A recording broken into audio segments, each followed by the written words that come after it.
Welcome to this Catholic Bioethics Moment. I'm Dr. Bridget Campion, and I'm speaking with Dr. Moira McQueen about euthanasia and physician-assisted suicide. Moira, euthanasia and physician-assisted suicide. What exactly do these terms mean? Euthanasia is the situation where someone actually wants his or her life to be ended and asks someone to do it for that person, otherwise it would be suicide as such.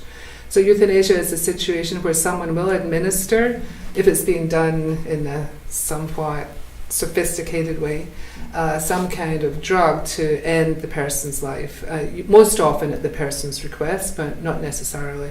The important thing is the intent is to kill the person for the person's own good, as some people perceive it. Whereas physician-assisted suicide, the name is in the title. So in this case, the person very often asks for a prescription drug from a physician, a drug that will bring that person's life to an end. And so the physician prescribes the drug, and then the person takes the drug. It has moved again in a few jurisdictions to mean what they call it physician-assisted dying, with the same intent. So it's called physician-assisted dying at the minute, but it's actually more correctly euthanasia, that second way, when you think about what's actually going on in the action itself. Mm-hmm.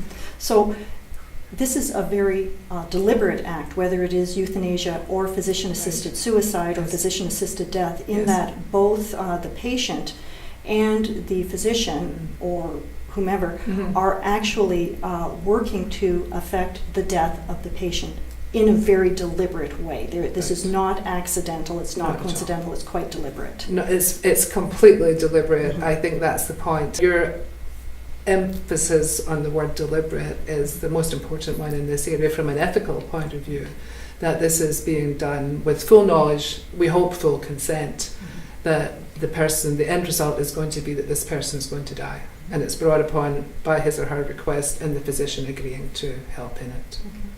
And what is the Catholic Church position on euthanasia and physician-assisted death, physician-assisted suicide?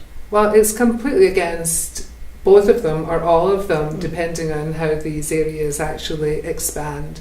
It is very much emphasizing its long-held tradition of believing in the sanctity of life or the importance of life from conception until natural death. So I think that concentration on from conception, and actually they mean natural conception too, until natural death is a very important one. They know, and I think we observe this, that as soon as we move away from those two principles, it's the same principle for life, but at both ends of the spectrum, then all sorts of practices become available and possible for people with different kinds of consequences. And as far as the Catholic Church is concerned, are there alternatives to euthanasia and physician-assisted suicide? Well, I think the long-standing alternative has always been good care, since everybody dies. And if we don't die quickly, then most people need care. So our emphasis for a long time has been on palliative care, and not just recently. I mean, there has been hospice care right since the Middle Ages, and very often it was the religious orders who would be involved in administering that, really caring for the dying. So now we emphasize palliative care even more. I think it stands by itself. I think it's a very important human need for all of us. And I think we can look at it too as an alternative in a sense to euthanasia, but certainly as a countermeasure to the perceived need for euthanasia. Because I think it's true that a lot of people are very concerned that they will have to suffer. And that is not a Catholic approach. It's not a case of having to suffer. Our whole trajectory in healthcare has always been to relieve suffering, to help the sick, all those kind of things, and that doesn't change at the end of life.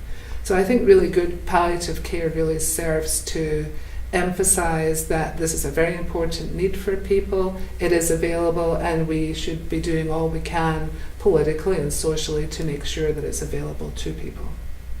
Thank you very much.